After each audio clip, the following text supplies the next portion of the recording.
Halo Sobat SMP, perkenalkan nama saya Fiona dari SMP Pangudi-Luhur, Jakarta. Pada kesempatan hari ini, saya akan menjelaskan pentingnya pengolahan limbah.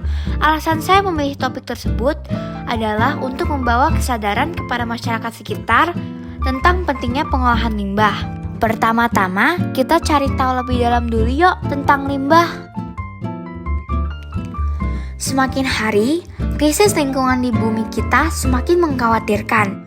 Dilansir dari situs resmi United Nations Environment Program yang merupakan organisasi PBB di bidang lingkungan hidup, disebut bahwa sekitar 7 miliar dari 9,2 miliar ton plastik yang dihasilkan dari tahun 1950 sampai 2017 telah menjadi limbah plastik. UNEP juga mengatakan bahwa setiap menit setara dengan 1 truk sampah plastik dibuang ke laut kita. Selain itu, limbah organik juga tak kalah mengkhawatirkannya dengan limbah plastik.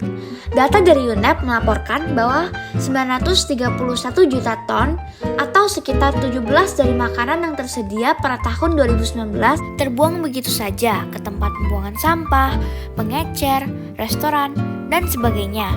Oleh karena itu, kita sebagai makhluk yang menempati bumi ini perlu melakukan upaya-upaya untuk menangani permasalahan limbah yang ada.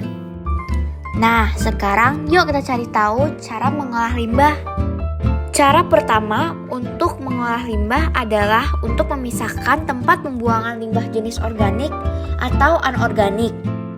Sebaiknya Anda menyediakan tempat khusus pembuangan limbah jenis organik dan anorganik terlebih dahulu.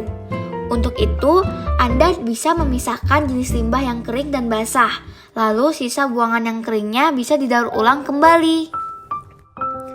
Cara kedua adalah untuk mengganti alas plastik dengan koran atau kardus.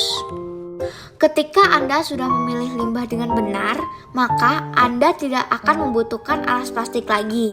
Anda bisa menggunakan koran atau kardus, atau bisa juga tidak menggunakan alas apapun.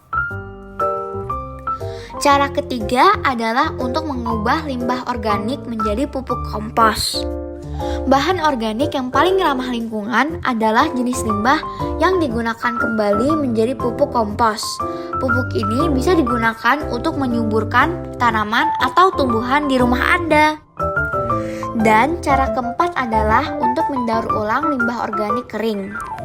Untuk mendaur ulang sisa buangan, maka pilih jenis sisa-sisa buangan yang bentuknya kering, seperti misalnya pot tanaman dari botol bekas. Jika tidak bisa mendaur ulangnya, maka Anda bisa menyumbangkan limbah itu ke bank sampah.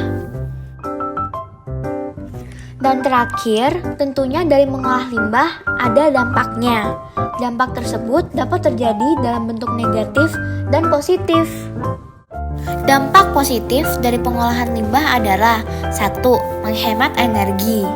Pengolahan sampah dapat menjadi sebuah energi baru, sehingga dapat menghemat energi yang dibutuhkan oleh manusia. Yang kedua adalah menghemat uang. Bagi mereka yang tahu manfaat pengolahan sampah dengan baik dan benar, dapat menghemat biaya pengeluaran. Dengan hidup hemat, kami juga bisa memanfaatkan uang kita untuk membantu orang-orang di sekitar kita lebih sejahtera.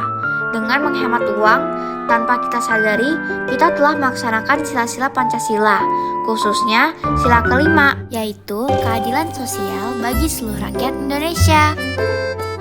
Dampak negatif dari pengolahan sampah adalah 1. Dampak lingkungan. Lingkungan menjadi kurang nyaman untuk ditinggali sebab bau yang tidak sedap serta tumpukan sampah yang beredar di mana-mana. Kedua, tantangan sosial dan ekonomi.